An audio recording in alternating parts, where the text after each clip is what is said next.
बहुत ही जाने माने चर्चित पत्रकार हैं और बड़े ज़बरदस्त आलोचक भी हैं। अब आपके मन में तसल्ली हुई? आपने ज़ैनब का स्टेटमेंट सुना?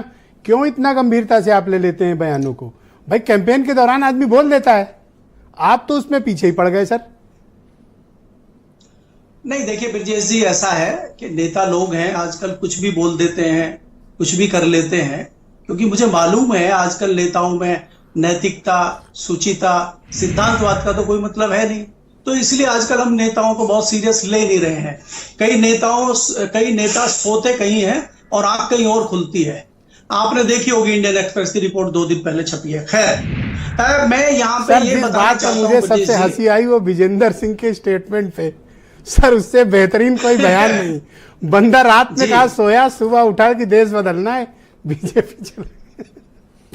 जी देखिए ब्रजेश जी, जो आपने बात कही यहाँ कांग्रेस के प्रवक्ता से पूछा कि भाई आपने सदन में जयंत चौधरी की होटिंग की, जब वो चौधरी चरण सिंह के भारत रत्न मिलने के बाद कुछ बात कर रहे थे, तो उसमें जो है देखिए वो प्रधानमंत्री जी को भी चिंता उस बात की। मेरठ रैली में ना प्रधानमंत्री जी के पास कुछ बोलने को था, ना जयंत चौधरी के पास था, लेकिन प्रधानमंत्री जी ने कहा कि जब हमारे छोटे भाई जयंत चौधरी हाउस में खड़े होकर कुछ बोलने लगे, कांग्रेस ने हुटिंग करी।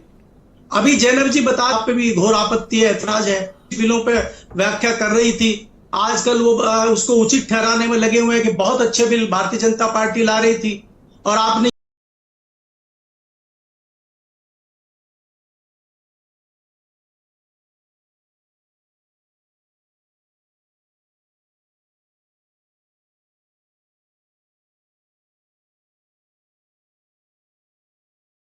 बालियान के लिए वोट मांगे, लेकिन जयंत चौधरी को और संजीव बालियान को 2019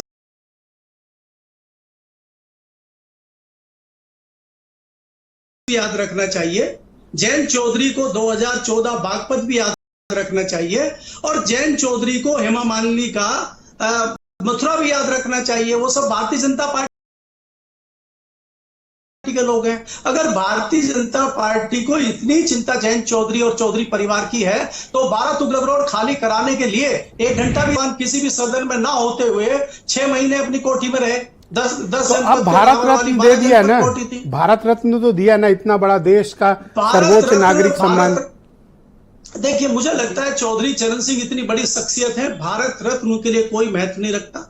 आप भारत रत्न उनको दें ना दें, वो खुद भारत रत्न है, और भारत रत्न देने के बाद में चारों तरफ जो लोगों का घेरा बनाया उनको देने में मुझे लगता है कि उनको जी आप बोले मलिक साहब कंटिन्यू करें, उनका वीडियो में कुछ प्रॉब्लम ठीक करा रहे हैं। हाँ मलिक साहब कंटिन्यू।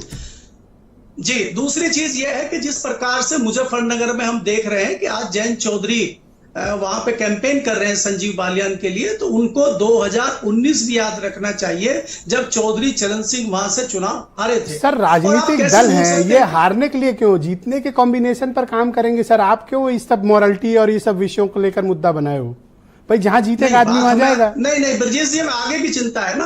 अभी जयंत चौधरी जो है भारतीय जनता तो सर आगे फिर वो हो जाएगा जो कल मंच से बोला, वो उनके साथ हो जाएगा। तो मंच से सर आप नाहक मतलब इतना सीरियस हो, मुझे बड़ी फिक्र रहती है इस सब विषयों पे आपकी। सर ब्रजभूषण शरण सिंह के साथ भी जयंत चौधरी मंच शेयर करेंगे, टैनी साहब के साथ भी मंच शेयर करेंगे, तो आप इतना विरोध क्यों करते हैं? अब आप मुझे बताइए, कल अगर समाजवादी पार्टी के साथ आपको वापस जाना पड़े, तो आज फिर आप उल्टी सीधी टिप्पणियां कर रहे हैं कि पलटी मार दी। आप पलटी बोलते क्यों हैं? कोई बात नहीं सर, कुछ दिन मीडिया में चलेगा, इंटरनेट पे चलेगा, क्यों है? बाद में जैनब जी कह देंगी भाई वो भी जुमला था, बात खत्म।